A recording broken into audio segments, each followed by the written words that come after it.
இயேசு கிறிஸ்துவுக்குள் இனிய அன்பு நேயர்களே, இயேசு கிறிஸ்துவின் பரிசுத்த நாமத்திற்கு மகிமை உண்டாவதாக. இன்றைய தினத்தில் நான் ஒரு சிறு செய்தியோடு உங்களை சந்திக்க விரும்புகிறேன்.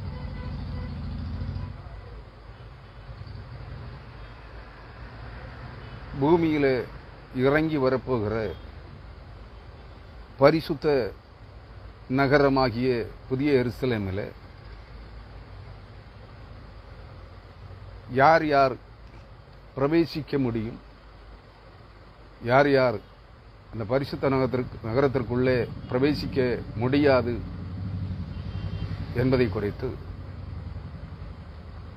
ஒரு செய்தியை நான் உங்களோடு வெளிப்படுத்தின விசேஷம் 22ஆம் அதிகாரம் 15ஆம் வசனத்தின்படி உங்களோடு பகிர்ந்து கொள்ள விரும்புகிறேன்.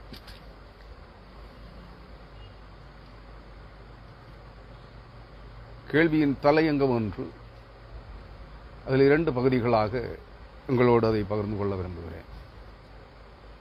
பரலோகத்திலிருந்து பூமியிலே இறங்கி வந்து பூமியிலே நிலை கொள்ளப் போகிற பரிசுத்த நகரமாகிய புதிய எருசலேமிலே உள்ளே பிரவேசிக்கத்தக்கவர்கள் யார் யார், உள்ளே பிரவேசிக்க கூடாதவர்கள் யார் யார் என்கிற செய்தியை குறித்து நாம் சிந்திக்க இருக்கிறோம். வெளிப்படுத்தின விசேஷம் 22ஆம் அதிகாரம் 14, 15 ஆகிய 2 வசனங்களையும் நான் உங்களோடு பகிர்ந்து கொள்ள விரும்புகிறேன். ஜீவ விருட்சத்தின் மேல் அதிகாரம் உள்ளவர்களாவதற்கும் வாசல்கள் வழியாய் நகரத்திற்குள் பிரவேசிப்பதற்கும் அவருடைய கற்பனைகளின்படி செய்கிறவர்கள் பாக்கியவான்கள். நாய்களும் சூனியக்காரரும் விபசாரக்காரரும் கொலைபாதகரும் விக்கிரக ஆராதனைக்காரரும் பொய்யை விரும்பி அதன்படி செய்கிற யாவரும் புறம்பே இருப்பார்கள்.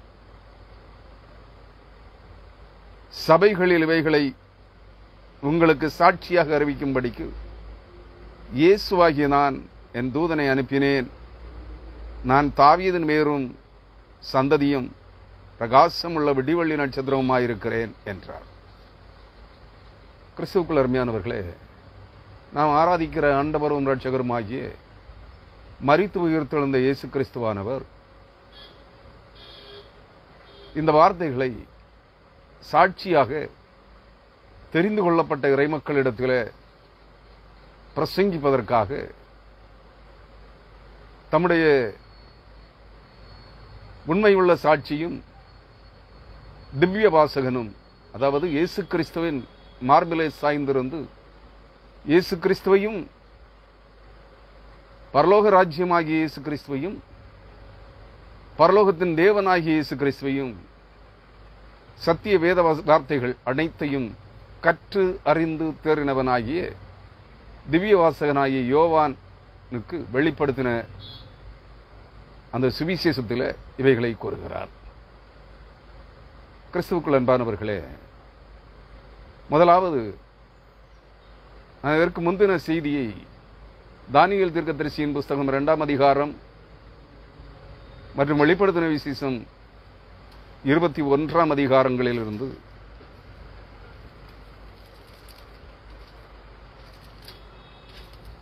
கையால் பெயர்க்கப்படாத கல் ஒன்று புரண்டு உருண்டு வந்து இந்த பூமியை அந்த மிருகத்தின் மேல் அதன் கால்களின் மேல் மோதிற்று. பிற்பாடு அது இந்த பூமியை நிரப்பி அதில் மேல் நிலை கொண்டு நின்றது. பூமியை முழுவதும் நிரப்பும் அளவிற்கு அது பெரிதாயிற்று என்று ஒரு செய்தியை நான் உங்களோடு பகிர்ந்து கொண்டிருந்தேன். அநேகர் கவனித்திருக்கிறீர்கள். முகநூலிலே சுமார் 350 பேர் அந்த செய்தியை இந்த ஒரு வார காலத்தில் கேட்டிருக்கிறீர்கள், பார்த்திருக்கிறீர்கள். முழுவதுமாக கேட்டவர்கள் அத்தனை பேர் என்று தெரியவில்லை. யூடியூபில் சுமார் வெறும் 35 பேர் மட்டும்தான் பார்த்திருக்கிறார்கள். அதை குறித்து நான் வருத்தப்படுவதில்லை. முகநூலிலே சுமார் தோராயமாக 350 பேர் பார்த்திருக்கிறீர்கள், கேட்டிருக்கிறீர்கள். உங்களை வாழ்த்துகிறேன். அந்த பரலோகத்திலிருந்து கைகளினால் பெயர்க்கப்படாத ஒரு கல் புரண்டு உருண்டு வந்து இந்த பூமியில் தோன்றப் போகிற கடைசி 8ஆம் சாம்ராஜ்யத்தை அழித்து நிர்மூலமாக்கி பிற்பாடு அது பூமியை எல்லாம் நிரப்பி அதில் நிலை கொண்டு நிற்கிற அந்த கல் புதிய எருசலேமாகிய தேவனுடைய சபை. வெளிப்படுத்துதல் 21ஆம் அதிகாரம் 2ஆம் வசனம் அதை இவ்வண்ணமாக சொல்லுகிறது.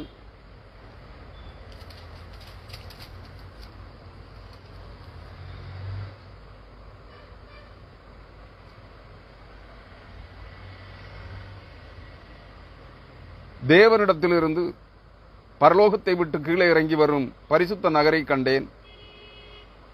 தேவன் அனுப்பிய அந்நகரமே புதிய எருசலேம். அது தன் கணவனுக்காக அலங்கரிக்கப்பட்ட மணவாட்டியைப் போல் தயார்படுத்தப்பட்டிருந்தது என்று சொல்லப்படுகிறது. மணவாளனாகிய இயேசு கிறிஸ்துவுக்காக தேவனிடத்திலிருந்து இந்த பூமியில மணவாட்டியாக அனுப்பப்படுகிற அந்த தேவனுடைய சபையே மணவாட்டி சபையாகிய புதிய எருசலேம் எனும் பரிசுத்த நகரம் என்று விவரிக்கிறது. அந்த பரிசுத்த நகரத்திற்குள்ளே யார் யார் பிரவேசிக்க முடியும் என்பதை குறித்து நாம் சிந்திக்கின்ற போது வெளிப்படுத்தின விசேஷம் 22ஆம் அதிகாரம் 14ஆம் வசனம் சொல்லுகிறது, ஜீவ விருட்சத்தின் மேல் அதிகாரமுள்ளவர்களாவதற்கும்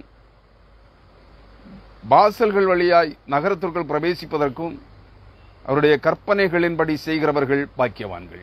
ஆம், பழைய ஏற்பாட்டின் காலத்திலும் புதிய ஏற்பாட்டின் காலத்திலும் தேவனாகிய கர்த்தர் என்று அறியப்படுகின்ற யாவே யெகோவா என்கிற இயேசு கிறிஸ்துவானவர் பழைய ஏற்பாட்டிலே யாவே யெகோவா என்று அறியப்பட்டார் இயேசு கிறிஸ்து. புதிய ஏற்பாட்டிலே தேவகுமாரனாகிய இயேசு கிறிஸ்து என்று அறியப்பட்டார். இருவரும் ஒருவரே. அதில் எந்த மாறுபாட்டுக்கும் எந்த வேற்றுமைக்கும் இடமில்லை. பழைய ஏற்பாட்டிலே கொடுக்கப்பட்ட உடன்படிக்கையின் பிரமாணங்கள் 10. புதிய ஏற்பாட்டிலே யாவே யெகோவா எனும் தேவனாகிய கர்த்தராக பழைய ஏற்பாட்டிலே கொடுக்கப்பட்ட 10 கட்டளைகளையுமே புதிய ஏற்பாட்டிலே வெளிப்படுத்தப்பட்ட நாமமாகிய இயேசு கிறிஸ்து எனும் நாமத்தை உடைய அதே யாவே யெகோவா எனும் தேவனாகிய கர்த்தர்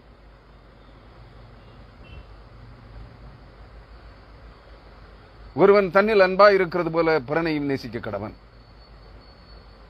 அந்த ஒரு கட்டளைக்குள்ளே 10 கட்டளைகளும் அடங்கி விடுகிறது என்று சொன்னார் இயேசு கிறிஸ்து. ஒருவர் தன்னை நேசிக்கிறது போல சக மனிதர்களையும் நேசிக்கிறார்களோ அவர்கள் தேவனால் அருளப்பட்ட 10 கட்டளைகளையும் கைக்கொள்ளுகிறவர்களாக இருக்கிறார்கள். தன்னை போல் பிறனை நேசிக்க முடியாதவர்கள் தேவனுடைய கட்டளைகளை முழுவதுமாக கைக்கொள்ளவும் முடியாது, கீழ்ப்படியவும் முடியாது. அப்படிப்பட்டவர்கள் தேவனுடைய கட்டளைகள் அனைத்தை தன்னை போல் பிறனை நேசித்து தேவனுடைய 10 கட்டளைகளையும் நிறைவேற்ற இயலாதவர்கள் பரலோக ராஜ்யத்திற்குள்ள பிரவேசிக்க முடியாது என்பதுதான் இந்த வசனத்தினுடைய கருப்பொருளாக இருக்கிறது. ஜீவ விருட்சத்தின் மேல் அதிகாரம் உள்ளவர்களாவதற்கும், ஜீவ விருட்சம் என்றால் நித்திய ஜீவன், ஜீவ விருட்சமாகிய இயேசு கிறிஸ்து, ஜீவ விருட்சமே இயேசு கிறிஸ்து. இயேசு கிறிஸ்துவே நம்முடைய நித்திய ஜீவனாக இருக்கிறார். நம்முடைய நித்திய ஜீவன் இயேசு கிறிஸ்துவுக்குள் இருக்கிறது. நீங்கள் ஒன்றை நன்றாக புரிந்து கொள்ள வேண்டும். நாம் ஆராதிக்கிற ஆண்டவராகிய இயேசு கிறிஸ்து தான் ஜீவ விருட்சம். நாம் ஆராதிக்கிற ஆண்டவராகிய இயேசு கிறிஸ்து தான் நித்திய ஜீவன். நாம் ஆராதிக்கிற ஆண்டவராகிய இயேசு கிறிஸ்து தான் பரலோக ராஜ்யம். நாம் ஆராதிக்கிற ஆண்டவராகிய இயேசு கிறிஸ்து தான் பரலோகத்தின் தேவன். அவர்தான் ஆவியாய் இருக்கிற தேவனுமாய் இருக்கிறார், பரிசுத்த ஆவியானவருமாக இருக்கிறார். அவருடைய வார்த்தைகள் தான் வேதாகமம் முழுவதும் பரவி கிடக்கிறது. கிறிஸ்துவுக்குள் அருமையானவர்களே, ஜீவ விருட்சத்தின் மேல் அதிகாரம் உள்ளவர்களாவதற்கும் என்றென்றைக்கும் வாழ்ந்திருக்கிற நித்திய ஜீவனை பெற்றுக் கொள்ளுகின்ற அந்த நித்திய ஜீவனாகிய கிறிஸ்துவின் மேல் அதிகாரம். அதனால கிறிஸ்துவை அடக்கி ஆள முடியாது. இன்றைய பிரசங்கியார்கள், பரிசுத்தவான்கள் சொல்லுவது போல், பரிசுத்த ஆவியானவருக்கு நீங்களும் நானும் பரலோக ராஜ்யமாகிய நித்திய ஜீவனாகிய இயேசு கிறிஸ்துவுக்கு, ஜீவ விருட்சமாகிய இயேசு கிறிஸ்துவுக்கு நீங்களும் நானும் கட்டளையிட முடியாது. அவருக்கு வேலை வாங்குகிற எஜமான்களாக நாம் மாற முடியாது. ஆனால் அந்த ஜீவ விருட்சத்தின் நற்கனிகளை நாம் எடுத்து புசிப்பதற்கு நமக்கு அதிகாரம் உண்டு. ஜீவ விருட்சத்தின் மேல், அந்த ஜீவ விருட்சம் 22ஆம் வசனம் அதிகாரம் சொல்லுகிறது, வெளிப்படுத்தல் 22, நகரத்து வீதியின் மத்தியிலும் நதியின் இரு கரையிலும் 12 விதமான கனிகளை தரும் ஜீவ விருட்சம் இருந்தது. அது மாதந்தோறும் தன் கனியை கொடுக்கும். அந்த விருட்சத்தின் இலைகள் ஜனங்கள் ஆரோக்கியம் அடைகிறதற்கு ஏதுவானவைகள். மாதந்தோறும் அந்த 12 விருட்சங்களும் 12 விதமான கனிகளை தருகிற ஜீவ விருட்சம் இருந்தது. ஜீவ விருட்சம் ஒன்றே, ஆனால் நதியின் இரு கரைகளிலும் படர்ந்து இருக்கிறது.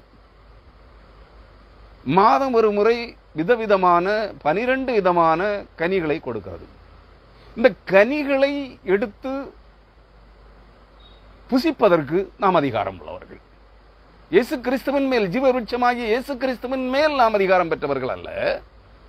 ஜீவ விருட்சமாகிய இயேசு கிறிஸ்துவில் வெளிப்படுகிற அந்த 12 விதமான கனிகளை மாதம் ஒரு முறை ஒவ்வொன்றாக எடுத்து புசிப்பதற்கு நாம் அதிகாரம் பெற்றவர்கள்.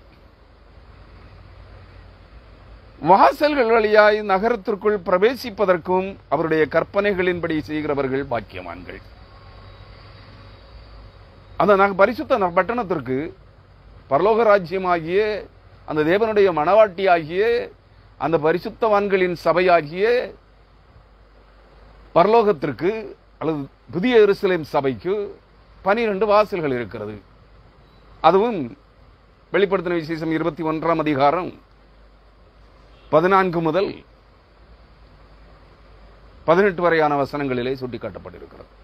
அந்த 12 வாசல்களுக்குள்ளும் வாசல்கள் வழியாய், அந்த 12 வாசல்களில் ஏதாகிலும் ஒரு வாசல் வழியாய் ஒருவர் 12 வாசல்களுக்குள்ளும் பிரவேசிக்க முடியாது. 12 வாசல்களிலும் ஏதாகிலும் ஒரு வாசல் வழியாய் நாம் அதிலே உட்பிரவேசிக்கிறதுக்கும் பாத்திரவான்களாக இருக்கிறோம். யார் பாத்திரவான்கள்?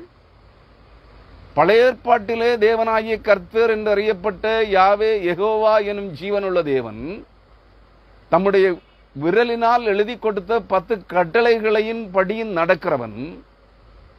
புதிய ஏற்பாட்டிலே அதே யாவே யெகோவா எனப்படுகிற தேவன் இயேசு கிறிஸ்து என்று அறியப்பட்ட அதே யாவே யெகோவா எனும் தேவன் கற்பித்த தன்னை போல் புறனை நேசி என்கிற கட்டளைக்குள்ளே முந்திய 10 கட்டளைகளும் அடங்கி விடுகிறது. அதன்படி நடக்கிறவர்கள் இந்த 12 வாசல்கள், பரலோக ராஜ்யத்தின் 12 வாசல்கள் வழியாய், அதிலும் ஏதாயிலும் ஒரு வாசல் வழியாய் உள்ளே பிரவேசிப்பதற்கு தகுதி உள்ளவர்களாக இருக்கிறார்கள் என்று சொல்லுகிறார். இரண்டாவதாக அதை பார்க்கிற போது வெளிப்படுத்தின விசேஷம் 21ஆம் அதிகாரம் 26ஆம் வசனத்திலே சொல்லுகிறார், உலகத்தாருடைய மகிமையையும் கனத்தையும் அதற்குள்ளே கொண்டு வருவார்கள். யார்? பரலோக ராஜ்யத்திற்குள்ளே பிரவேசிக்க தகுதி பெற்றவர்களாக மறுபடி பிறந்து தேவனுடைய 10 கட்டளைகளின்படியும் அவைகளை உள்வாங்கிக் கொள்ளுகிற இயேசு கிறிஸ்துவின் ஒரே கட்டளை, தன்னை போல் பிறனை நேசி, தன்னில் அன்பு கூறுகிறது போல் பிறனிலும் அன்பு கூர்ந்து, பழைய ஏற்பாட்டின் 10 கட்டளைகளையும் கை கொண்டு அவைகளுக்கு கீழ்ப்படிந்து வாழுகிற, அவைகளை உள்வாங்கி வாழுகிற ஒருவன் தகுதிப்படுத்தப்பட்டு பரிசுத்தவானாக மாற்றப்படுகின்ற போது, கிறிஸ்துவில் கிறிஸ்துவை போல அவன் மாற்றப்படுகின்ற போது, கிறிஸ்துவில் கிறிஸ்துவை போல பூரண புருஷனாக தேவ சாயலாகிய ஒளியின் வஸ்திரத்தை தரித்துக் கொண்டவனாய், வெண்வஸ்திரங்கள் அல்ல, உலகத்தின் வெண்வஸ்திரங்கள் அல்ல, தேவ சாயலாகிய ஒளியின் வஸ்திரத்தை தரித்துக் கொண்டு தேவகுமாரர்களைப் போல, தேவகுமாரத்திகளைப் போல, தேவதூதர்களைப் போல மறுபடி பிறந்த எவரும் அந்த பரலோக ராஜ்யத்தின் 12 வாசல்களில் ஏதாகிலும் ஒரு வாசல் வழியாய் உள்ளே பிரவேசிக்கிறவர்கள் மட்டும் பூமியிலே தாங்கள் கிறிஸ்துவுக்கு சாட்சியாய் வாழ்ந்ததன் நிமித்தம் வருகின்ற மகிமைகள், கனம், மகிமை அனைத்தையும் அந்த பரலோக ராஜ்யத்திற்குள்ளே கொண்டு வருவார்கள். இது முதலாவது கருத்து. இரண்டாவதாக அந்த வெளிப்படுத்தின விசேஷம் 21ஆம் அதிகாரம் 27ஆம் வசனத்தின் பிற்பகுதியிலே ஒரு வார்த்தை கூட இருக்கிறது. அதையும் கூட சொல்லிவிடுகிறேன். பரலோக ராஜ்யத்திற்குள்ளே பிரவேசிக்கத்தக்கவர்கள் யார் என்றால், முதலாவது அவர்கள் ஜீவ விருட்சத்தின் மேல் அதிகாரம் உள்ளவர்களாக இருக்க வேண்டும். அதாவது ஜீவ விருட்சத்தின் மாதந்தோறும் கனி கொடுக்கிற அந்த ஜீவ விருட்சமாகிய இயேசு கிறிஸ்துவில் இருந்து வெளிப்படுகிற 12 விதமான கனிகளில் ஒவ்வொரு கனியை மாதந்தோறும் புசிக்கத்தக்க அதிகாரம் உள்ளவர்களும், தேவனுடைய கட்டளைகளின்படி நடந்து, அதாவது இயேசு கிறிஸ்து போதித்த மாதிரியின்படி தன்னில் தான் அன்பு கூர்வது போல் பிறனிலும் அன்பு கூர்ந்து, பழைய ஏற்பாட்டின் 10 கட்டளைகளையும் கை கொண்டு வாழுகிறவர்கள், நிறைவேற்றி வாழுகிறவர்கள், பரிசுத்தவான்களாக இயேசு கிறிஸ்துவை போல் பூரண புருஷர்களாய் மாற்றப்பட்டு, ஆவி ஒளிவிடலாகிய தேவசாயலாகிய ஒளியின் வஸ்திரத்தை தரித்துக் கொண்டு பரலோக ராஜ்யத்திற்குள்ளே பிரவேசிக்க முடியும். அவர்கள் பூமியில் அவர்கள் பெற்றிருந்த, கிறிஸ்துவுக்கு சாட்சியாய் வாழ்ந்த காலத்தில் பெற்றிருந்த துதி, கனம், மகிமை அனைத்தையும் பரலோகத்திற்குள்ளே அவர்கள் கொண்டு செல்ல முடியும். இரண்டாவதாக அவர்கள் எப்படிப்பட்டவர்களாக இருப்பார்களாம்? ஜீவ புஸ்தகத்தில், ஆட்டுக்குட்டியானவரின் ஜீவ புஸ்தகத்தில் எழுதப்பட்டவர்கள் மாத்திரமே அதில் பிரவேசிப்பார்கள். இவர்கள் எப்படிப்பட்டவர்கள்? இவர்களுடைய பெயர் ஆதி முதல் கொண்டு ஜீவ புஸ்தகத்தில் எழுதப்பட்டிருக்கும். ஜீவ புஸ்தகத்தில் ஆட்டுக்குட்டியானவர் என்றால் இயேசு கிறிஸ்து. நீங்கள் அதை புரிந்து கொள்ளுங்கள். வேதாகமத்திலே இயேசு கிறிஸ்துவுக்கு அநேக பெயர்கள் இருக்கிறது. அதில் ஒன்று ஆட்டுக்குட்டியானவர். அந்த ஆட்டுக்குட்டியானவர் ஆகிய ஜீவனுள்ள தேவனுடைய ஜீவ புஸ்தகத்தில் பெயர் எழுதப்பட்டிருக்க வேண்டும். அவர்கள் மட்டும்தான் பரலோக ராஜ்யத்திற்குள்ளே பிரவேசிக்க முடியும். உலகத்திலே நான் பரிசுத்தவனாக வாழ்ந்தேன், அநேக மனிதர்களால் இவர் தேவனுடைய மனுஷன், இவர் தேவனுடைய பரிசுத்தவான், இவர் மனிதர்களில் மாணிக்கம் என்றெல்லாம் பட்டங்கள் அல்ல. இந்த பட்டங்கள் ஒன்றும் பரலோக ராஜ்யத்திற்கு போவதற்கு உதவாது.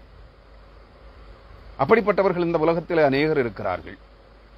ஆனால் வேதம் சொல்லுகிறது, இந்த வார்த்தைகளின்படி பரிசுத்தமாக ஆக்கப்பட்ட ஒருவன், அவனுடைய பெயர் ஆட்டுக்குட்டியானவருடைய ஜீவ புஸ்தகத்தில் எழுதப்பட்டிருக்க வேண்டும். யார் யாருடைய பெயர்கள் நித்திய ஜீவனுக்கென்று ஆட்டுக்குட்டியானவருடைய ஜீவ புஸ்தகத்தில் எழுதப்பட்டிருக்கிறதோ அவர்களால் மட்டுமே பழைய ஏற்பாட்டின் 10 கட்டளைகளின்படியும் வாழ்ந்திருக்க முடியும். இயேசு கிறிஸ்து கூறுகிறபடி, தன்னில் தான் அன்பு கூறுவது போல் பிறனிடத்திலும் அன்பு கூர்ந்து, பிறரை தன்னை போல் பிறரையும் நேசித்து, பழைய ஏற்பாட்டின் 10 கட்டளைகளையும் நிறைவேற்றி பரிசுத்தவானாக வாழ முடியும். அப்படிப்பட்டவர்களுடைய பெயர்கள் மட்டுமே ஆட்டுக்குட்டியானவருடைய ஜீவ புஸ்தகத்தில் எழுதப்பட்டிருக்கும். அவர்கள் மட்டுமே பரிசுத்த நகரமாகிய பரலோகத்தில், அதாவது பரிசுத்த நகரமாக பூமியிலே ஸ்தாபிக்கப்படுகிற பரலோக ராஜ்யத்தில் அதன் வாசலில் இருந்து நகரத்து வீதியின் மத்தியிலும் நதியின் இரு கரைகளிலும் 12 விதமான கனிகளை தரும் ஜீவ விருட்சம் இருந்தது. அந்த ஜீவ விருட்சமாகிய கிறிஸ்துவின் 12 விதமான கனிகளை 12 மாதங்களிலும் கொடுக்கிற அந்த ஜீவ விருட்சத்தின் கனியை எடுத்து புசிக்கும் அதிகாரத்தை பெற்றவனாக இருக்க முடியும். திரும்பவும் சொல்லுகிறேன், ஜீவ விருட்சமாகிய இயேசு கிறிஸ்துவின் மேல் நீ அதிகாரம் செலுத்த முடியாது. அவருக்கு மேலை கட்டளையிட முடியாது. ஆனால் ஜீவ விருட்சமாகிய கிறிஸ்துவின் 12 விதமான நற்கனிகளில் ஒவ்வொன்றை மாதந்தோறும் எடுத்து புசிப்பதற்கு நீ அதிகாரம் பெற்றவனாக இருப்பாய். உன் பெயர் ஜீவ புஸ்தகத்தில் எழுதப்பட்டிருக்கும். இப்படிப்பட்டவர்கள் மட்டுமே பரலோக ராஜ்யத்திற்குள்ளே பிரவேசிக்க முடியும். மனிதர்களால், உலகத்தில் வாழுகின்ற காலத்தில் மனிதர்களால் இவர் பரிசுத்தவான், இவர் தேவனுடைய மனுஷன் என்று புகழ்ச்சி எல்லாம் அங்கே புகழப்பட்டவர்கள் எல்லாம் அங்கே போக முடியாது. தன்னைத்தான் பரிசுத்தவான் என்றும், தன்னைத்தான் தேவனுடைய மனுஷன் என்றும், தன்னைத்தான் கிறிஸ்துவன் அப்போஸ்தலன் என்றும், தன்னைத்தான் கிறிஸ்துவன் தீர்க்கதரிசி என்றும், தேவனுடைய தீர்க்கதரிசி என்றும் புகழாரம் சூட்டிக் கொண்டவர்களோ, மனிதரால் புகழப்பட்டவர்களோ பரலோக ராஜ்யத்திற்குள்ளே பிரவேசிக்க முடியாது. நன்றாக நினைவில் வையுங்கள். இனி இரண்டாவதாக நான் சொல்ல போவது, யார் யார் பரலோக ராஜ்யத்திற்குள்ளே பிரவேசிக்க தகுதியற்றவர்கள், யார் யார் பரலோக ராஜ்யத்திற்குள்ளே பிரவேசிக்க முடியாது என்பதை பற்றி பார்க்க போகிறோம். இங்கே வெளிப்படுத்தின விசேஷம் 22ஆம் அதிகாரம் 15ஆம் வசனம் சொல்கிறது. இதற்கு சில விளக்கங்களும் தேவைப்படுகிறது. ஆகவே சரியாக கவனிக்கிறவர்கள் நன்றாக கவனியுங்கள். சற்று கடுமையான வார்த்தைகளாக இருக்கலாம், ஒருவேளை நீங்கள் உச்சரிக்க பயப்படுகிற இழிவான வார்த்தைகளாக இருக்கலாம். ஆனால் வேதம் அதை சொல்லுகிறது. அதற்கான பொருள் அர்த்தத்தை நான் உங்களுக்கு தந்தாக வேண்டும். பரலோக ராஜ்யத்திற்குள்ளே வானத்திலிருந்து, பரலோக ராஜ்யத்திலிருந்து, வானுலக பரலோகத்திலிருந்து கைகளால் பெயர்க்கப்படாத ஒரு பெரிய கல் புரண்டு உருண்டு வந்து பூமியிலே உருவாக போகிற கடைசி 8ஆம் சாம்ராஜ்யத்தை அழித்து நிர்மூலமாக்கி பின்பு இந்த பூமியை எல்லாம் அது நிரப்பி, தானியேல் 2ஆம் அதிகாரத்திலே அது சொல்லப்பட்டிருக்கிறது. இதற்கு முந்தின செய்தியிலே நீங்கள் இதன் விளக்கத்தை கேட்கலாம். அந்த 8ஆம் சாம்ராஜ்யத்தை அழித்து நிர்மூலமாக்கின பிற்பாடு அந்த கைகளால் பெயர்க்கப்படாத கல் இந்த பூமியை எல்லாம் நிரப்பி மிகப்பெரிய ராஜ்யமாக எழுந்து நிற்கும். அந்த ராஜ்யம்தான் பரலோக ராஜ்யம். அந்த பரலோக ராஜ்யத்திற்குள்ளே பிரவேசிக்க தகுதியற்றவர்களும், பிரவேசிக்க கூடாதவர்களும், பிரவேசிக்க முடியாதவர்களும் யார் என்பதை இப்பொழுது பார்க்கிறோம். நாய்களும், சூனியக்காரரும், விபச்சாரக்காரரும், கொலைபாதகரும், விக்கிரக ஆராதனைக்காரரும், பொய்யை விரும்பி அதன்படி செய்கிற யாவரும் புறம்பே இருப்பார்கள். அதாவது அவர்கள் உள்ளே பிரவேசிக்க முடியாது. அவர்கள் பரலோக ராஜ்யத்திற்கு பூமியிலே ஸ்தாபிக்கப்படுகிற தேவனுடைய பரலோக ராஜ்யத்திற்கு வெளியே தான் இருக்க முடியும், உள்ளே பிரவேசிக்க முடியாது. முதலாவது நாய்கள், டாக்ஸ். நாய்கள் என்றால் யார்? இங்க எல்லாரும் சிப்போ நாய அப்படின்னு எல்லாம் சொல்றாங்க. நான் சொல்லியிருக்கேன், நாய் வீட்டிலே வளர்க்கிற நாயா? இல்லவே இல்லை. அநேக கிறிஸ்தவர்கள் நாயை பிள்ளைகளை பார்க்கிலும் அருமையாக மடியிலும் மார்பிலும் தோளிலும் தலையிலும் வைத்து அதை வாழ்த்துகிறார்கள். அந்த நாய்களை நான் சொல்லவில்லை, அந்த நாய்களை வேதமும் சொல்லவில்லை. இந்த நாய்கள், வேதத்திலே சொல்லப்பட்டிருக்கிற இந்த நாய்கள், அது பரலோக ராஜ்யத்திலே பிரவேசிக்க தகுதியற்ற நாய்கள். எது? விழுந்து போன தூதர்கள். எதினால் விழுந்தார்கள்? ஆதியாகமம் 6ஆம் அதிகாரத்திலே தேவபுத்திரர்கள் மனுஷகுமாரத்திகள் அதிக சௌந்தரியம் உள்ளவர்கள் என்று கண்டு தங்கள் ஆதி மேன்மைகளை விடுதறி தள்ளிவிட்டு மனுஷ சாயல் எடுத்து பூமிக்கு வந்து பூமியின் மனுஷகுமாரத்திகளோடு தகாத உறவு, உடல் உறவு வைத்துக் கொண்டார்கள். அவர்கள்தான் வேசித்தனத்தினால் விழுந்து போன, காம இச்சையினால், மாமிச இச்சையினால் தங்களுடைய ஆதி மேன்மையை, தேவபுத்திரர்களாக தேவகுமாரர்களாக இருந்த அந்த ஆதி மேன்மையை இழந்து பூமியிலே விழுந்து போன நாய்கள். புரியுதுங்களா?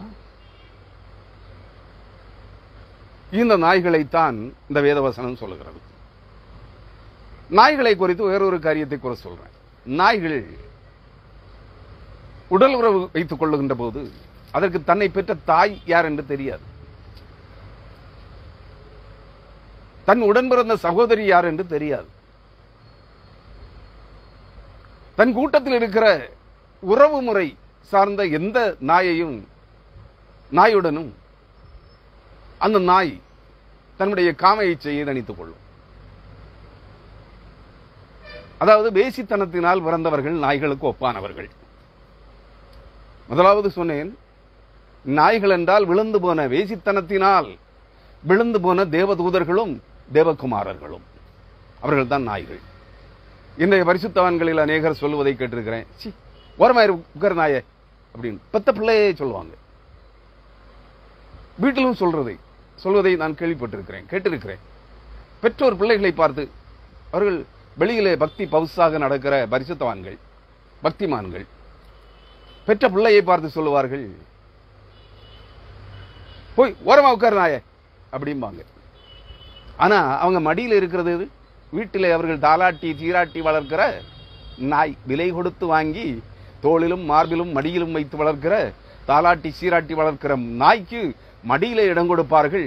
பெற்று வளர்த்த பிள்ளைக்கு ஓரமா போய் உட்கார் நாயே அப்படிம்பாங்க. ஏற சொல்றாங்க பெத்த பிள்ளை. இவர்களும் பரிசுத்தவான்கள், இவர்களும் பக்திமான்கள், இவர்களும் விசுவாசிகள். நீங்களே முடிவு செய்து கொள்ள வேண்டும். கிறிஸ்துவுக்குள் அருமையான இரண்டாவது வெளிப்படுத்தின விசேஷம் 22ஆம் அதிகாரம் 15ஆம் வசனத்தின் 2ஆம் வார்த்தை, சூனியக்காரரும், அதாவது சூனியம் செய்கிறவர்கள், மந்திரவாதிகள், மந்திரவாதம் செய்கிறவர்களும், கூலிக்கு மந்திரவாதம் பிறருக்கு சூனியம் வைக்கிறவர்களும். இந்த சூனியக்காரர்களும் மந்திரவாதிகளும் யார்? பில்லி சூனியக்காரர்கள், குறி சொல்லுகிறவர்கள் எல்லாம் இந்த கூட்டத்தில் வந்துருவாங்க. சூனியக்காரர்கள் அல்லது மந்திரவாதிகள், பிறருக்கு சூனியம் வைக்கிறவர்கள். சூனியம்னா ஒண்ணும் இல்லை, அது பூஜ்யம். இல்லாத ஒன்றை இருப்பது போல பாவித்து பிறன் ஒன்றுமில்லாமல் போக வேண்டும் என்று அவனுக்கு சதி செய்கிறவர்கள், தீயாவிகளை, அதாவது முதலாவது சொல்லப்பட்ட அந்த நாய்களுக்கு ஒப்பான விழுந்து போன தூதர்களின் ஆவிகளை, மரித்து போன மனிதர்களின் ஆவிகளை, விழுந்து போன தேவ மகிமையை இழந்து விழுந்து போய் மனித சாயல் எடுத்து பூமிக்கு வந்து விழுந்து போய் அழிந்து போன அழிக்கப்பட்ட மனிதர்களின் ஆவிகளை கொண்டு சூனிய வித்தைகளை, மாந்திரிக வித்தைகளை, ஆங்கிலத்திலே சொன்னால் சார்சரீஸ் என்றால் சூனியங்கள் அல்லது மந்திரவாதங்கள், சார்சரேஸ் என்றால் மந்திரவாதிகள் அல்லது சூனிய வித்தைக்காரர்கள், பொதுவாக சொன்னால் அக்கல்ட் பிராக்டிஷனர்ஸ், தீய மாய வித்தைகளை நடப்பிக்கிறவர்கள். இவர்களும் நடப்பிக்கிறவர்களும், தீய மாத வித்தைகளை செய்கிறவர்களும் செய்விக்கிறவர்களும். நான் ஒருத்தரை அழிக்கணும்னா இங்க பிரசவ உலகத்தில் பெருவாரியாக நடப்பதுதான். பேய் விரட்டுகிறவர்களும் சூனியம் அகற்றுகிறவர்களும் அதைத்தான் சொல்கிறார்கள்.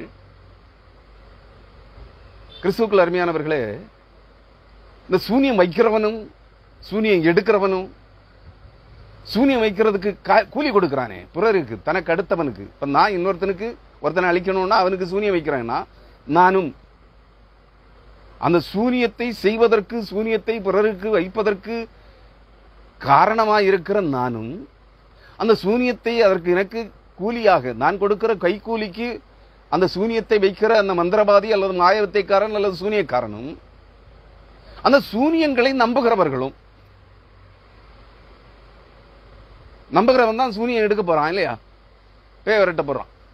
இவர்கள் அனைவரும் பரலோக ராஜ்யத்திற்குள்ளே பிரவேசிக்க முடியாது. சூனியக்காரர்களும், அதற்கு உதவி செய்கிறவர்களும், சூனியம் செய்வதற்கு துணை நிற்கிறவர்களும், சூனியம் செய்ய தூண்டுகிறவர்களும், அதற்கு கட்டளையிடுகிறவர்களும், சூனியக்காரர்களும் பரலோக ராஜ்யத்தில் பிரவேசிக்க முடியாது.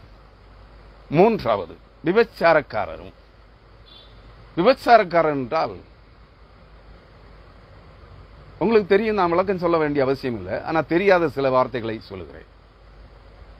ஆங்கில வேதாகமத்தில் KJV version, king James version ஆங்கில வேதாகமம் சொல்லுகிறது ஹோர்மாங்கஸ், அதாவது விபச்சார தொழிலாளிகள். உங்களுக்கு தெரியும், பட்டணங்களில் கிராமங்களில் வரையிலும் விபச்சார தொழில் செய்கிறவர்கள் இருக்கிறார்கள். பெண்களை வைத்து ஆண்களை வைத்து, ஆண் விபச்சாரியும் இருக்கிறார்கள், பெண் விபச்சாரியும் இருக்கிறாள். அதனால பெண்களை மட்டும் சொல்லுகிறேன் என்று எண்ணிக்கொள்ளாதீர்கள். ஆண் விபச்சாரிகளும் இருக்கிறார்கள், பெண் விபச்சாரிகளும் இருக்கிறார்கள். ஆண்களையும் பெண்களையும் வைத்து விபச்சார தொழில் செய்கிறவர்கள் ஹோர்மாங்கஸ், அதாவது பெண் வாணிபம் செய்கிறவர்கள். இந்த பெண் வாணிபம் செய்கிறவர்கள் அநேகர் ஆண்களாக இருப்பார்கள், சிலர் பெண்களாக இருப்பார்கள். ஹோர்மாங்கஸ் என்றால் பெண் வாணிபம், ஹோர் என்றால் விபச்சாரம் அல்லது விபச்சாரி, மாங்கஸ் என்றால் வியாபாரி. ஹோர்மாங்கஸ் விபச்சார தொழில் செய்கிறவர்கள்.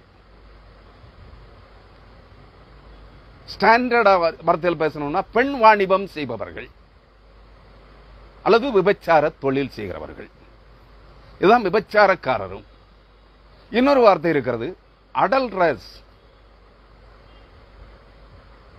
மனைவியை தள்ளிவிட்டு, மனைவி இருக்க பிற பெண்களுடன் உடல் உறவு வைத்துக் கொள்ளுகிறவர்கள், கணவன் இருக்க பிற ஆண்களுடன் விபச்சாரம் உடல் உறவு வைத்துக் கொள்ளுகிறவர்கள் அடல்ட்ரஸ்.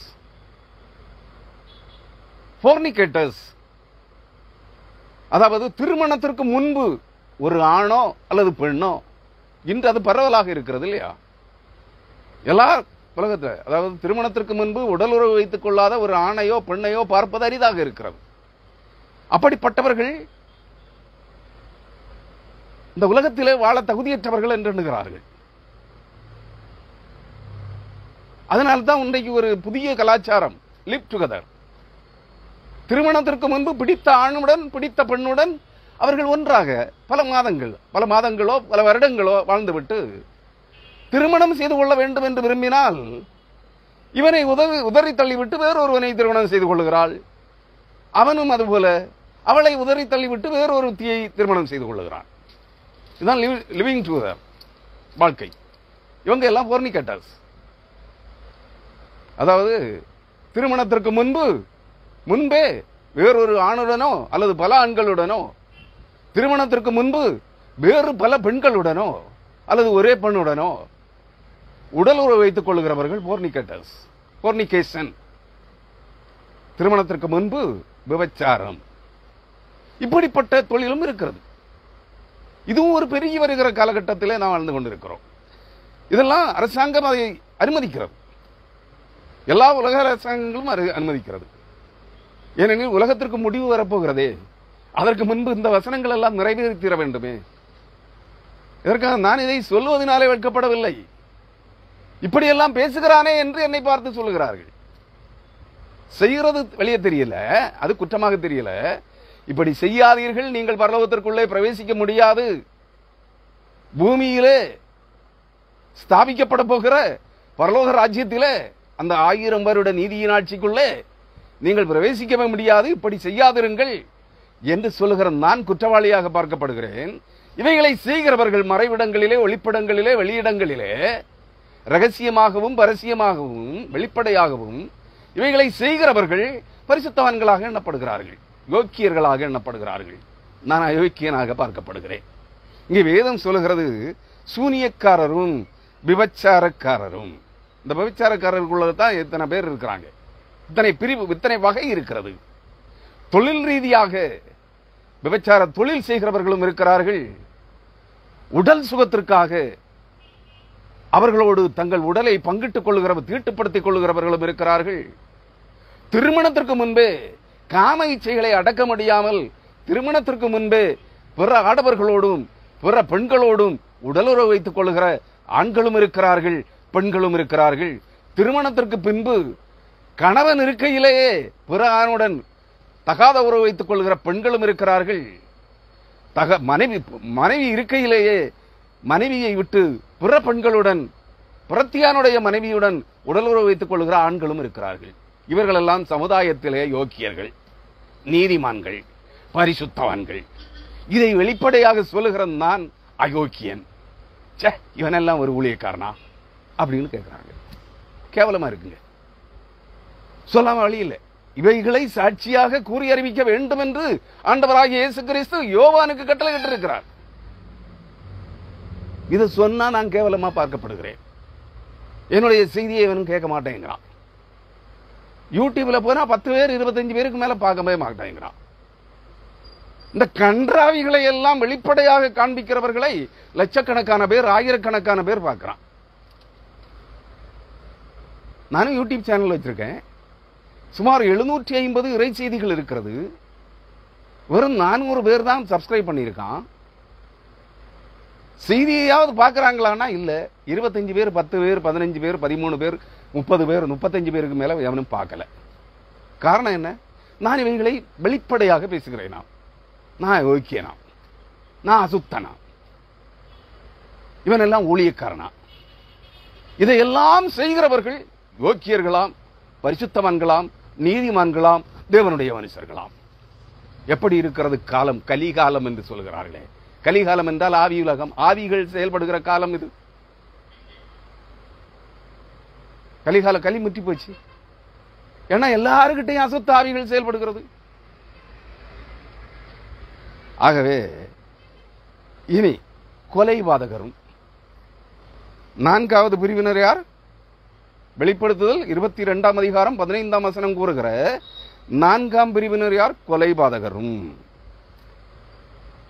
கூலிக்கு கொலை செய்கிறவர்களும் இருக்கிறார்கள், காரணமின்றி படுகொலை செய்கிறவர்களும் இருக்கிறார்கள், கோபத்தில், எரிச்சலில் நான் என்ன செய்கிறேன் என்று தெரியாமலே பிறனை அடித்து கொலை செய்கிறவர்களும் இருக்கிறார்கள், திட்டமிட்டு கொலை செய்கிறவர்களும் இருக்கிறார்கள். சதி ஆலோசனை, கான்ஸ்பிரசி, சதி ஆலோசனை, சதி திட்டங்களை தீட்டி திட்டமிட்டு கொலை செய்கிறவர்களும் இருக்கிறார்கள். ஏதோ ஆத்திரத்தில் கொலை செய்தவர்களும் இருக்கிறார்கள். கோபத்தில் முன்பின் கண் அதாவது சிந்திக்காமல், பின்பு வருகிறதை முன்னர் சிந்திக்காமல், சிந்தனையின் முன் யோசனையின்றி ஆத்திரத்தில் அவசரப்பட்டு கோபத்தில் எரிச்சலில் பிறனை கொலை செய்ய வேண்டும் என்ற திட்டத்தோடு அல்ல, ஆத்திரத்தில் கோபப்பட்டு அடித்து கொலை செய்தவர்களும் இருக்கிறார்கள். தங்களை தாங்களே கொலை செய்து கொண்டவர்களும் இருக்கிறார்கள். எல்லா பிரிவுகளும் இந்த இடத்துல இருக்கு. சாப்பாட்டுல விஷம் வச்சு கொடுத்து இவனை திட்டமிட்டு கொல்லணும்னு கொலை செய்தவங்களும் இருக்கிறாங்க. சாப்பாட்டிலே விஷத்தை கலந்து தாக வேண்டும் என்று செத்தவர்களும் இருக்கிறார்கள். எல்லாரும் கொலைபாதகர்கள் தான். தன்னைத்தான் கொலை செய்தவனும், தற்கொலை செய்து கொண்டவனும், பிறனை திட்டமிட்டு கொலை செய்தவனும், பணத்துக்காக கூலிப்படையை ஏவி கொலை செய்தவனும், பணம் வாங்கி தனக்கு சம்பந்தம் இல்லாத ஒருவனை கொலை செய்தவனும், அவனை கொலை செய்ய தூண்டினவனும், அதற்கு காரணமாயிருந்தவர்களும் கொலைபாதகர்கள் தான். அதை புரிந்து கொள்ள வேண்டும். அதை பார்த்துட்டு நின்று கை தட்டினானே, அதுக்கு சப்போர்ட் பண்ணானே, அவனும் கொலைபாதகன் தான். இல்ல நான் செய்யல, கொலை செய்ததுக்கு கூலி கொடுத்தவன் ஒருத்தன், ஏற்படுத்தினவன் ஒருத்தன், கொலை செய்தவன் ஒருத்தன், நான் சும்மா பார்த்துட்டு தான் நின்னேன். நீ ஏன் வேடிக்கை பார்க்க போன? நீ எது நடந்தாலும் வேடிக்கை பார்ப்பியா? நீ அதற்கு ஆதரவாக இருந்தாய், நீயும் கொலைபாதகனே. 5வதாக விக்கிரக ஆராதனைக்காரரும். சிலை வணக்கம் தவறு.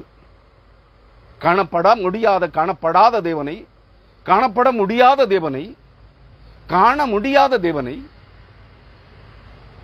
நீ காண்கின்ற சிலைகளிலே, வடிவங்களிலே அந்த தேவனை தொழுகிறது தவறில்லை. ஆனால் அந்த சிலையை நீ வழிபடுவதோ, முத்தமிடுவதோ, அதற்கு பூஜை செய்வதோ, அதற்கு வழிபாடு செய்வதோ, அதற்கு சாம்பிராணி கொளுத்துவதோ, அதற்கு மாலை இடுவதோ, அந்த மாலையை எடுத்து நீ கழுத்திலே போட்டுக் கொள்வதோ, அதை காதிலே வைத்துக் கொள்வதோ பாவம். காணப்படாத தேவனுக்கு நீ ஒரு வடிவத்தை செய்து வைத்து தேவனை வழிபடுகிறாய். தேவனை நீ வழிபடு, வேண்டாம் என்று சொல்லவில்லை. தேவனை கண்டவன் ஒருவனும் இல்லை, கண்டவன் உயிரோடு இருக்க முடியாது. அதை மீறி ஒருவன் நான் தேவனை கண்டேன், இயேசு கிறிஸ்துவை கண்டேன் அப்படின்னு எல்லாம் சொல்றானா, அவன் பொய்யன். நீ அந்த பொய்யை நீ அடுத்த லிஸ்ட்ல வர்ற. எந்த லிஸ்ட்ல வர்ற? கடைசி லிஸ்ட்ல வர்ற. இது விக்கிரக ஆராதனை. விக்கிரகம் என்பது சிலை. அதுக்கு இன்னொரு ஆவிக்குரிய அர்த்தமும் இருக்கிறது. அந்த சிலை வணக்கத்தில் நீ வழிபடுகிற அந்த தீய சக்தியோடு, அல்லது உங்க பாசையிலே சொன்னா அந்நிய தெய்வங்களோடு நீ தகாத உறவு வைத்திருக்கிறாய். ஆவிக்குரிய விபச்சாரம் செய்கிறாய். தன் உடலிலே உடலின் காம இச்சைகளை, மாமிச இச்சைகளை தணித்துக் கொள்ள விபச்சாரம் செய்கிறவனை போலத்தான் தேவனை ஆராதிக்கிறேன் என்று சொல்லிக்கொண்டு நீ கண்டிராத, நீ காண முடியாத, காணவே முடியாத தேவனுடைய வடிவத்தை ஒரு மிருகத்தின் சாயலிலோ, ஒரு பறவையின் சாயலிலோ, ஒரு மனிதனுடைய சக மனிதனுடைய சாயலிலோ ஒரு வடிவத் தோற்றத்தை, ஒரு சிலையை செய்து வைத்து, இதுதான் என்னுடைய கடவுள், இதுதான் என்னை பிறப்பித்த கடவுள், இதுதான் என்னை காப்பாற்றுகிற கடவுள், இதுதான் என்னை ரட்சிக்கிற கடவுள், இதுதான் உலகத்தையே படைத்த கடவுள் என்று நம்பி அந்த கல் சிலைக்கு அல்லது வெண்கல சிலைக்கு அல்லது பொற்சிலைக்கு அல்லது மண் சிலைக்கு அல்லது உயிரோடு இருக்கிற நான் கடவுளை கண்டேன் என்று சொல்கிற ஒரு போக்கிரி மனிதனாக உயிரோடு இருக்கிற ஒரு மனுஷிக்கோ மனிதனையோ நீ வழிபடுகிறாய் என்றால் அது ஆவிக்குரிய விபச்சாரம், அது ஆவிக்குரிய வேசித்தனம். அதை புரிந்து கொள்ளுங்கள். இப்படிப்பட்டவர்கள் எல்லாம் மனிதரை தெய்வமாக வழிபடுகிறவர்கள் எவரும் இன்று கிறிஸ்தவ உலகம் அதைத்தான் பின்பற்றி கொண்டிருக்கிறது. மாற்று சமயங்களிலே மனிதரை தெய்வங்களாய் வழிபடுகிறவர்கள் நிறைய பேர் இருக்கிறாங்க.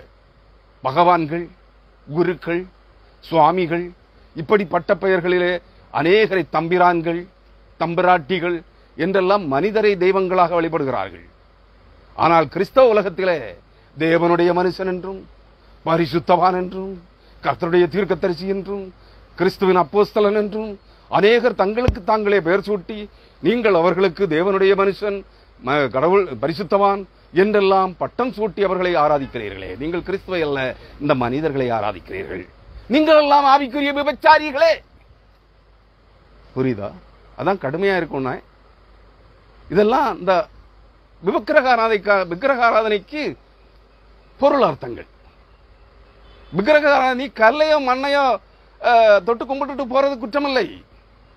அதிலே உருவேற்றப்பட்டு உயிரூட்டப்பட்ட அந்நிய ஆவிகளை தெய்வம் என்று நம்புகிறாயே, அந்நிய ஆவிகளை கொண்டு அநேக போலியான அற்புதங்களை செய்கிற மனிதர்களை நீ கிறிஸ்துவின் அப்போஸ்தலன், கிறிஸ்துவின் தீர்க்கதரிசி, கர்த்தருடைய தீர்க்கதரிசி, தேவனுடைய மனுஷன், பரிசுத்தவான், பரிசுத்தவாட்டி என்றெல்லாம் பெயர் கூறி அவர்களுக்கு வழிபாடு செய்கிறாயே, அவர்களுக்கு அல்லேலியா ஸ்தோத்திரம் சொல்கிறாயே, நீயும் ஆவிக்குரிய விபச்சாரியே, விக்கிரக ஆராதனைக்காரனே.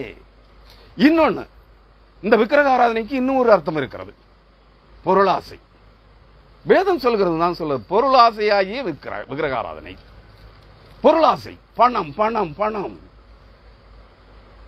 மேமன்ஸ், மார்மோன்ஸ் என்று ஒரு பிரிவு இருக்கிறது, அது வேற. மார்மோன்ஸ் என்பவர்கள் ஆதி திருச்சபையில் இருந்த மார்மோனிசம். அந்த மார்மோனிசம் இன்றைக்கு மார்மோன்ஸ் என்று ஒரு பிரிவினராக, அதாவது என்ன சொல்றது, ஃப்ரீமாசன் திருச்சபை என்று ஒரு சபை இருக்கிறது. உலகம் பூரா இருக்கு, இந்தியாவிலேயும் இருக்கு. சாத்தான் சபை என்று சொல்லுவார்கள். அவர்கள் பிறரோடு பேசிக் கொள்ள மாட்டார்கள், கருப்பு அங்கிகளை அணிந்து கொள்வார்கள். யூதர்களும் முஸ்லிம்களும் அணிந்து கொள்வது போல் போர்வைகளை, கருத்த அங்கிகளை உச்சந்தலை முதல் கால் வரை, கால் நுனி வரை, அடிப்பாதம் வரை அணிந்து கொள்வார்கள், மூடிக்கொள்வார்கள். ஃப்ரீமேசன்ஸ் இயற்கை வழிபாட்டுக்காரர்கள், மதம் சார்ந்து செயல்பட மாட்டார்கள். இவர்களெல்லாம் சாத்தான் வழிபாட்டுக்காரர்கள், ஃப்ரீமேசன்ஸ். இன்று கிறிஸ்தவர்கள் அநேகர் இந்த பிரிவுகளிலே சேர்ந்திருக்கிறார்கள். அவற்றிலே அங்க வைக்கிறவர்கள் அனைவரும் கல்விமான்கள், ஜீனியஸ் பர்சன்ஸ், டாக்டர்ஸ், என்ஜினியர்ஸ், பெரும் செல்வந்தர்கள். ஆனால் சமூக சேவைக்கு தங்கள் சொத்தில, தங்கள் ஆதாயத்தில, தங்கள் வருவாயில பெரும்பகுதியை சமூக சேவைக்காக செலவழிப்பார்கள். தாங்கள் சமுதாயத்திலே இறங்கி சமூக சேவை செய்ய மாட்டார்கள். தங்களுக்கொன்று ஒரு படையை வைத்துக் கொள்வார்கள். அவர்கள் சமூக சேவகர்களாக செயல்படுவார்கள். அவர்களுடைய சமூக சேவையிலே நீங்கள் பங்கெடுக்கிற அந்த சமூக சேவைகளை அன்பளிப்புகளாக பெற்றுக் கொள்ளுகிற நீங்களும் ஃப்ரீமாசன்ஸ், சாத்தான் வழிபாட்டுக்காரர்களே, இயற்கை வழிபாட்டுக்காரர்களே, இவர்கள் எல்லாம் விக்கிரக ஆராதனைக்காரர்கள் தான். பொருளாசை, விக்கிரக ஆராதனைக்கு இன்னொரு அர்த்தம் இருக்கு, பொருளாசை. எல்லா தீமைக்கும் வேறாயிருக்கிற பண ஆசையின் இச்சைகளோட ஊழியம் செய்கிறவர்கள் அனைவரும் விக்கிரக ஆராதனைக்காரர்கள். நான் கிறிஸ்துவுக்கு ஊழியக்காரன், நான் தேவனுடைய ஊழியக்காரன் என்று சொல்லிக் கொண்டு அநேகர் காணிக்கைகளுக்காக ஊழியம் செய்கிறார்கள். இதை சொன்னாலும் உங்களுக்கு கோபம் பொத்துக்கிட்டு வருது. இதான் விக்கிரக ஆராதனை, பொருளாசை எனும் விக்கிரக ஆராதனை. உங்கள் இருதயம் முழுவதும் கிறிஸ்து இல்லை, யாவே யெகோவா என்கிற தேவன் இல்லை, யாவே யெகோவா எனும் வெளிப்படுத்தப்பட்ட நாமமாகிய இயேசு கிறிஸ்து இல்லை, உயிர்த்தெழுந்த இயேசு கிறிஸ்துவாகிய பரிசுத்த ஆவியானவர் உங்களில் இல்லை, நித்திய ஜீவனாகிய இயேசு கிறிஸ்து உங்களிடத்தில் இல்லை, நித்திய ஜீவ விருட்சத்தின் கனியாகிய இயேசு கிறிஸ்துவின் நற்பண்புகள் உங்களிடத்தில் இல்லை. உங்கள் இருதயம் முழுவதும் பணம் அல்லது காணிக்கை. உன் இருதயம் முழுவதும் காணிக்கை எனும் விக்கிரகம் நிறைந்திருக்கிறது. உன் இருதயம் முழுவதும் பணம் எனும் விக்கிரகம் நிறைந்திருக்கிறது. உன் இருதயம் முழுவதும் சம்பாத்தியம், சொத்து, உலகத்தின் சம்பத்து, ஆஸ்தி, செல்வம் என்கிற விக்கிரகம் நிறைந்திருக்கிறது. நீ விக்கிரக ஆராதனைக்காரனே, நீ எப்படி தேவனுடைய மனுஷனாக முடியும்? எல்லா தீமையதும் பல இடங்களிலே சுட்டி காட்டுகிறது. எல்லா தீமைக்கும் வேறாயிருக்கிற பண ஆசையின் இச்சை உன்னை விட்டு அகலவில்லை. நீ எப்படி தேவனுடைய மனுஷனாவாய்? நீ எப்படி பரிசுத்தவானாவாய்? நீ எப்படி பரிசுத்த வாட்டியாவாய்? நீ எப்படி தேவனுடைய மனுஷனாவாய்?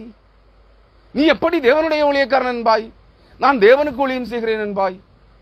நீ எப்படி நான் கிறிஸ்துவுக்கு ஊழியம் செய்கிறேன் என்பாய்? நீ எப்படி மறுபடி பிறந்தேன் என்பாய்? நீ எப்படி ரட்சிக்கப்பட்டேன் என்பாய்? உன் பண ஆசையின் இச்சை உன்னை விட்டு அகலவில்லையே. உலக இச்சைகள், உலகமும் உலகத்தின் பொருளும் உலகத்துக்குரியவைகள் அனைத்தும் தேவனுக்கு விரோதமான பகை. இவைகளில் ஒன்றும் உன்னை விட்டு விலகவில்லையே. நீ இவைகளை விட்டு விலகி கிறிஸ்துவை ஏற்றுக்கொள்ளவில்லையே. உன் இருதயத்தில் கிறிஸ்துவின் வார்த்தைகள் இல்லையே. தேவனுடைய ஒரு வார்த்தைக்கு கூட நீ கீழ்ப்படியவில்லையே. நீ எப்படி பரிசுத்தவனாக முடியும்? நீ எப்படி பரலோகத்துக்குள்ள போயிருவ? போக முடியாதுங்க. இப்படிப்பட்ட கள்ளப்பிரசங்கிகளை பின்பற்றுகிற எவரும் பொருளாசை எனும் விக்கிரகத்தை நம்பி அதற்காகவே கிறிஸ்துவை ஆராதிக்கிறவர்கள் எவரும், கிறிஸ்துவை ஆராதித்தால் எனக்கு என்ன கிடைக்கும்? நான் பெரிய பணக்காரனாகி விடுவேனா? ஐஸ்வர்யவானாகி விடுவேனா? எனக்கு நல்ல குடும்பத்தில், பணக்கார குடும்பத்தில் பொண்ணு கிடைக்குமா? உலக கோடீஸ்வரர்கள் எனக்கு என் பொண்ணுக்கு மாப்பிள்ளை கிடைக்குமா? லிவிங் டுகெதர் வாழ்வதற்கு, நான் விரும்புகிற ஆடவனோடு வாழ்வதற்கு என்னை திருமணம் செய்து கொள்ள போகிற புருஷன் சம்மதிப்பானா? நான் திருமணம் செய்து கொள்ளுகிற பெண், நான் பல பெண்களோடு, விரும்புகிற பெண்களோடு உறவு வைத்துக் கொள்வதற்கு விரும்புவாளா என்கிற இச்சைகளோடு அலைகிற கிறிஸ்தவன் ஒருவனும் பரலோகத்திற்குள்ளே பிரவேசிக்க முடியாது. நீ ஆவியை பெற்றிருந்தாலும் சரி, புண்ணாக்கை பெற்றிருந்தாலும் சரி, நீ மனிதரால் பாராட்டப்பட்டு பரிசுத்தவான் என்றும் தேவனுடைய மனுஷன் என்றும் தேவனுடைய மணவாட்டி என்றும் நீ பாராட்டு பத்திரம் வாசிக்கப்பட்டிருந்தாலும் நீ பரலோகத்திற்குள்ளே போக முடியாது. நீ விக்கிரக ஆராதனைக்காரன், நீ விபச்சாரி, ஆவிக்குரிய விபச்சாரி.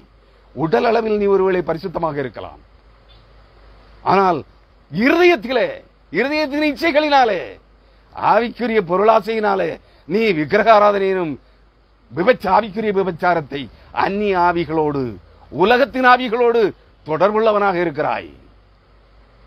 உலகமும் அதில் உள்ள யாவும் அழிந்து போகும். உலகமும் உலகத்தில் உள்ளவைகளும் தேவனாலே உண்டானவைகள் அல்ல, அது பிரபஞ்சத்தின் தேவனாகிய சாத்தானாலே உனக்கு கொடுக்கப்பட்டவை. வேதம் சொல்லுகிறது, வேதத்தை ஆராய்ந்து படியுங்கள். ஆகவே கடைசியாக பொய்யை விரும்பி அதன்படி செய்கிற யாவரும் புறம்பே இருப்பார்கள். வெளிப்படுத்தின விசேஷம் 22ஆம் அதிகாரம் 15ஆம் வசனம், பொய்யை விரும்பி அதன்படி செய்கிற யாவரும் புறம்பே இருப்பார்.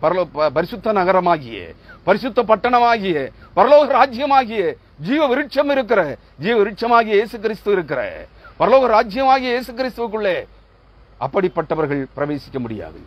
இங்க கிறிஸ்தவ உலகத்தில் அனைவரும் பொய்யர்களே.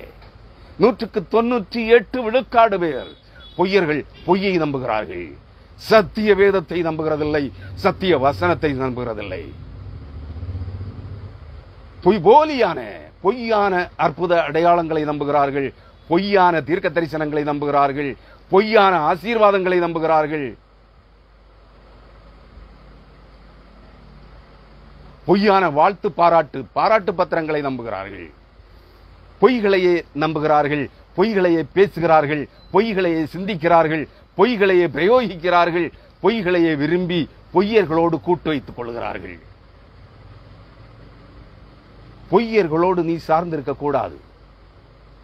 நீ உன்னை சார்ந்திருக்கிற ஒருவன், நீ சார்ந்திருக்கிற ஒருவன் அல்லது ஒருத்தி பொய்யிலே பிறந்து பொய்யிலே வாழ்ந்து பொய்யையே தன்னுடைய சக்தியாக கொண்டிருக்கிறவர்களோடு நீ கூட்டணி வைத்திருக்கிறாய் என்றால் நீ பரலோகத்திற்குள்ள போக முடியாது. நீ ரட்சிக்கப்பட்டிருக்கிறேன் என்கிறாய், நீ அதை விட்டு விலகலையே.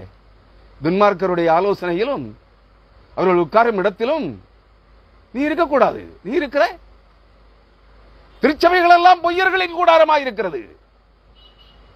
எந்த திருச்சபையை நீ பரிசுத்தவான்களின் மணவாட்டி சபையாக காண்பிப்பாய்? இன்றைய திருச்சபைகள் அனைத்தும் கள்ள கிறிஸ்தவன் கூடாரங்களாயிருக்கிறது, அந்தி கிறிஸ்தவன் கூடாரங்களாயிருக்கிறது, கள்ள தீர்க்கதரிசிகளின் கூடாரங்களாயிருக்கிறது, அசுத்தாவிகளின் குடியிருப்புகளாயிருக்கிறது. வேதம் சொல்லுகிறபடி நீ எந்த தேவாலயத்திலும் சென்று ஆராதிக்க முடியாது. உன் வீடே உனக்கு ஆலயமாக இருக்க வேண்டும். நீயே தேவன் தங்கும் ஆலயமாக இருக்க வேண்டும். பிரசங்கிக்கிறவனும் பையன், வேதவசன தேவனும் பிரசங்கிப்பதில்லை. எடுத்துக் கொள்ளுகிறார்கள், தலைப்பு போடுகிறார்கள், இந்த வேதவசனத்தை தலைப்பாக வைத்துக் கொள்கிறார்கள். ஆனா வேதவசனத்துக்கு எந்த விளக்கமும் சொல்ல மாட்டான். ஏன்னா தெரியாது, அவன் வேதத்தை கற்கவில்லை. பெரிய பட்டங்களை வாங்கியிருப்பான். MA BD BTH, MA BTH BD MTH MDiv, doctor of divinity, 1008 பட்டம் வாங்கியிருப்பான். ஆனா வசனத்துக்கு விளக்கம் சொல்ல தெரியாது. வசனத்தை எடுப்பான், இந்த வசனத்தை பிரசங்கி போறேம்மா, அதுக்கு 4 கதை சொல்லுவான். கண்ட கதை, கேட்ட கதை, படித்த கதை, நடந்த கதை, இதையெல்லாம் சொல்லுவான். வசனத்துக்கு விளக்கம் சொல்ல மாட்டான். காடு மேடு மேறி ஒரு பெரிய நீண்ட சொற்பொழிவை நடத்திவிட்டு இறங்கி போயிடுவான். நீ அல்லேலியா ஸ்தோத்திரம் சொல்லுவ. வசனத்துக்கு விளக்கம் சொல்ல மாட்டான். வசனத்துக்கு விளக்கம் சொன்னா உனக்கு பிடிக்காது. ஏன்? இந்த செய்தி உனக்கு பிடிச்சதா? பிடிக்காது. வசனத்துக்கு விளக்கம் தான். தெரிஞ்ச தானே சொல்லுவ. யாரோ எழுதி வச்சத ரெடிமேடு புத்தகங்களை படிச்சுட்டு வந்த நீ வேதத்தை படிக்கவில்லை. இப்படி ஒரு வசனம், இப்படி ஒரு அர்த்தம் வேதாகமத்தில் இருக்கிறதா என்று கேட்கிறாய். நீ எதுக்கு டாக்டரேட் பண்ண? தியாலஜியில எதுக்கு டாக்டரேட் பண்ண? பணம் சம்பாதிக்க, வேலை வாய்ப்புக்காக. நீ கிறிஸ்துவை ஏற்றுக்கொண்டாயா? இல்லவே இல்லை. கிறிஸ்து என்றால் என்ன விலை என்று கேட்கிறாய். உன் பிரசங்கங்களே அல்லேலியா ஆமென் ஸ்தோத்திரம் பிரைஸ் தி லார்ட் என்பதல்ல இயேசு கிறிஸ்து. இயேசு கிறிஸ்து என்றால் என்ன விலை என்று கேட்கிற நிலையில இருந்து கொண்டு நான் இயேசு கிறிஸ்துவை விசுவாசிக்கிறேன், நான் கிறிஸ்தவ விசுவாசி, நான் ரட்சிக்கப்பட்டவன், நான் அபிஷேகம் பெற்றவன், நான் அந்நிய பாஷை பேசுகிறவன், நான் மறுபடி பிறந்தவன் என்று சொல்கிறாய். உனக்கு இயேசுன்னா என்னன்னு தெரியல. இயேசு கிறிஸ்துவின் ரத்தம்னா என்னன்னு தெரியல. இயேசு கிறிஸ்துவின் ரத்தத்தினால் நீ ரட்சிக்கப்படவில்லை, நீ கழுவப்படவில்லை, நீ பரிசுத்தமாக்கப்படவில்லை. இயேசு கிறிஸ்துவின் ரத்தத்தினால், இயேசு கிறிஸ்துவின் தூய ஆவியினால் நீ மறுபடி பிறக்கவில்லை. அந்நிய அசுத்தாவிகளால் நிறைந்து பொருளாசை எனும் ஆசீர்வாதத்தை நம்பி, விக்கிரகாராதனையை நம்பி, பொய்களை நம்பி, பொய்யை பின்பற்றி பொய்களின்படியே பொய்யை விரும்பி அதுவைகளின்படி செய்து கொண்டிருக்கிறாய். பொய்யர்களின் பொய் வார்த்தைகளை நம்பி அவைகளின்படியே வாழ்ந்து கொண்டிருக்கிற கிறிஸ்தவனே, நீ பரலோகத்திற்குள்ளே போக முடியாது. ஆனால் பரலோகத்திற்குள்ளே போக வேண்டும் என்றால் அந்த வேத வசனம் சொல்லுகிறது, ஜீவ விருட்சத்தின் மேல் அதிகாரம் உள்ளவர்களாய் வாசல்கள் வழியாய் நகரத்திற்குள் பிரவேசிப்பதற்கு அவருடைய கற்பனைகளின்படி செய்கிறவர்கள் பாக்கியவான்கள். ஆட்டுக்குட்டியானவரின் ஜீவ புஸ்தகத்தில் பெயர் எழுதப்பட்டவர்கள் மாத்திரமே அந்த பரிசுத்த நகரத்திற்குள் அல்லது பரிசுத்த பட்டணத்திற்குள், பரம எருசலேமுக்குள், நித்திய ராஜ்யத்திற்குள், பரலோக ராஜ்யத்திற்குள், தேவனுடைய ராஜ்யத்திற்குள் பிரவேசிக்க முடியும். சபையில எந்த சபையிலையும் நீ பேர் வச்சுக்க, அல்லது ஒரு 10 சபையில ரெஜிஸ்டர்ல உன் பேர் இருக்கட்டும், பரலோகத்துக்கு போக முடியாது. பரலோகத்துக்கு போகணும்னா வேத வசனங்கள் உன் இதயத்தில் இருக்க வேண்டும். பழைய உடன்படிக்கையின் பிரமாணங்களும் புதிய உடன்படிக்கையின் பிரமாணங்களும் ஆகிய சத்திய வேத வசனங்கள் உன் இருதய பலகையிலே எழுதப்பட்டிருக்க வேண்டும்.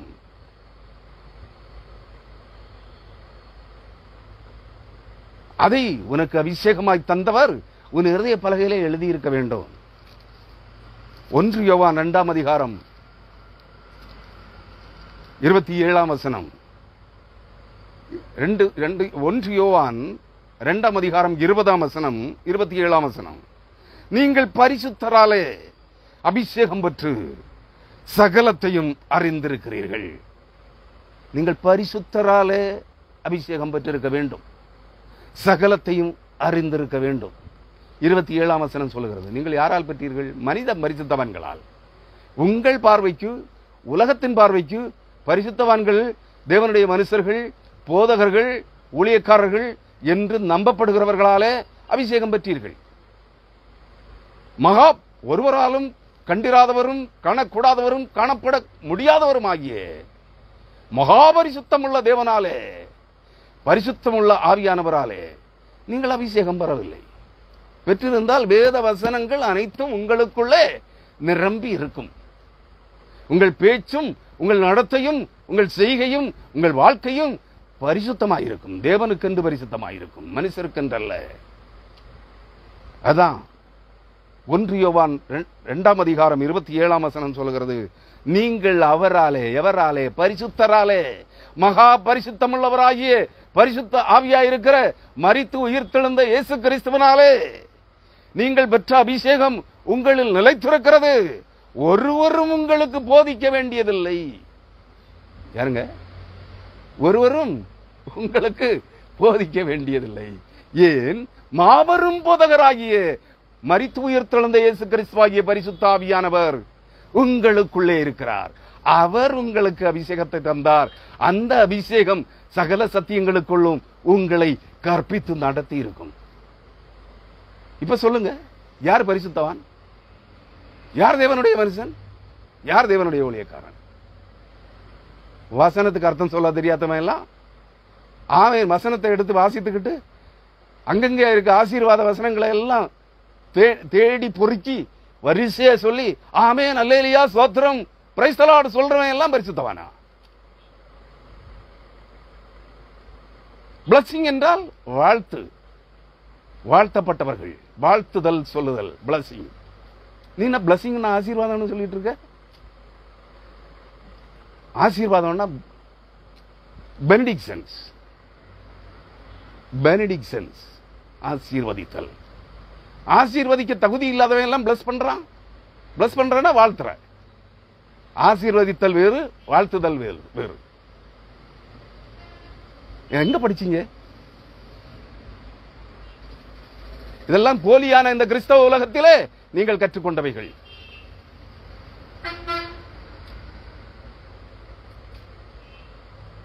தயவு தாட்சணம் இல்லாமல் பம்பம் வழிப்போக்கம் பைபிளை கையில எடுத்தவன் எல்லாம் தலையில கை வச்சு ஆசீர்வாதிக்கிறான். சீக்கிரமாய் ஒருவர் பேரும் ஒருவர் தலையின் மேலும் கைகளை வைக்கக்கூடாது. நல்ல ஊழியக்காரன் எவனுக்கு மேல எவன் தலையிலையும் கை வைக்க மாட்டான். தெரியுமா உங்களுக்கு? தெரியணும். இல்லைன்னா அநேக அடிகளுக்கு பத்திரவானா இருப்பான். ஒருவேளை உலகத்துல செல்வவானா எந்த துன்பமும் இல்லாம வாழ்ந்து சுபிட்சமாய் வாழ்ந்து போயிடலாம். ஆனா கடைசி காலத்தில் நரங்க வேண்டி இருக்கும். அல்லது மரித்த பின்பு நரகத்தில் அநேக அடிகளுக்கு பத்திரவான்களாக இருப்பீர்கள். யாரை நம்ப வேண்டும், யாரை நம்பக்கூடாது, எதை நம்ப வேண்டும், எவைகளை நம்பக்கூடாது என்பதை சோதித்து பார்த்து சத்திய வசனமாகிய கண்ணாடியில அதை உங்களையும் உங்களுக்கு போதிக்கிறவர்களையும் அவர்களுடைய போதனைகளையும் அவர்களுடைய சொற்பொழிவுகள் அலங்காரமாக இருக்கும், கேட்பதற்கு இன்பமாக இருக்கும். ஆனா வேதவசன சத்தியம் இருக்காது. சத்தியமாகிய சத்தியவசனமாகிய கண்ணாடியிலே உங்களையும் அவர்களையும் அவர்கள் சொல்லுகிற சொற்பொழிவுகளையும் அவருடைய ஆசீர்வாதங்களையும் சோதித்து பாருங்கள். நலமானதை உன் ஜீவனுக்கு ஏதுவானதை மட்டும் பிடித்துக்கொள். எல்லா வம்பையும் வழிபோக்கையும் பொறுக்கி பொக்கிரி வச்சாரி கள்ளம் வேசிக்கள்ளம் எல்லாரையும் காணிக்க பொறுக்கி எல்லாரையும் பரிசுத்தவான் என்றும் தேவனுடைய மனுஷன் என்றும் சொல்லாதே. தேவனுக்குரிய மகிமையை தேவனுக்கு மட்டும் கொடு. தேவனுக்குரிய துதி கனம் மகிமை அனைத்தையும், துதி கனம் ஸ்தோத்திரம் அனைத்தையும் தேவனுக்கு மட்டுமே செலுத்து. இல்ல வம்பம் வழிபோக்க கர்த்தருடைய ஊழியக்காரன் சொல்லி சம்பாத்தியத்திற்காக, ஆதாய தொழிலுக்காக, வியாபாரத்திற்காக வியாபாரம் செய்கிற ஒரு பயலுக்கும் இதை சொல்றேன்னா நீ பரலோகத்துக்கு போக மாட்டாய். வேதம் சொல்லுகிறது. நீ அந்த விக்கிரக ஆராதனைக்காரர், ஆவிக்குரிய விபச்சாரிகள், பொய்யை நம்புகிறவர்கள் அந்த கூட்டத்திலே சேர்ந்து விடுவாய். ஏனெனில் பொய்யர்கள் ஒருவரும் பொய்யை நம்பி அவைகளின்படி செய்கிறவர்களோ அவைகளை பின்பற்றுகிறவர்களோ பரலோக ராஜ்யத்திற்குள்ளே பிரவேசிக்க முடியாது. வேத வசனத்தின்படி தேவனுடைய கட்டளைகளின்படி புதிய உடன்படிக்கையின் பிரமாண மத்தியஸ்தராகிய இயேசு கிறிஸ்துவின் போதனைகளையும் பழைய உடன்படிக்கையின் மத்தியஸ்தராய் பழைய உடன்படிக்கையை கொடுத்தவராகிய யாவே யெகோவா எனும் தேவனாகிய கர்த்தர், புதிய உடன்படிக்கையின் மத்தியஸ்தராகிய யாவே யெகோவா எனும் தேவனாகிய கர்த்தர் என்கிற வெளிப்படுத்தப்பட்ட நாமமாகிய இயேசு கிறிஸ்து எனும் இரட்சகருக்கு மட்டும் நீ கீழ்ப்படி. அவருடைய வார்த்தைகள் தான் இந்த சத்திய வேதாகமம் முழுமையிலும் இருக்கிறது என்பதை மறந்து விடாதே. இவைகளின்படி செய்யத்தக்கவர்களே அவருடைய ஆட்டுக்குட்டியானவராகிய இயேசு கிறிஸ்துவின் ஜீவ புஸ்தகத்தில் பெயர் எழுதப்பட்டவர்கள் மட்டுமே, அந்த வார்த்தைகளின் சத்திய வசனங்களின்படி நடக்கிறவர்கள் மட்டுமே பரலோக ராஜ்யத்திற்குள்ளே பிரவேசிக்க முடியும் என்பதை ஆணித்தரமாக கூறி இந்த செய்தியை நிறைவுக்கு கொண்டு வருகிறேன். கர்த்தருடைய ஆசீர்வாதம் இந்த வார்த்தைகளை கேட்கிற அனைவரோடும் இந்த வார்த்தைகளில் சொல்லப்பட்டிருக்கிறபடியே உங்களிலே நிறைவேறுவதாக. ஆமேன். இவைகளை சொல்லுகிறவர் யோவானுக்கு கூறியறிவித்திருக்கிறார். இவைகளை காண்பிக்கிறவராகிய நானே. இவைகளை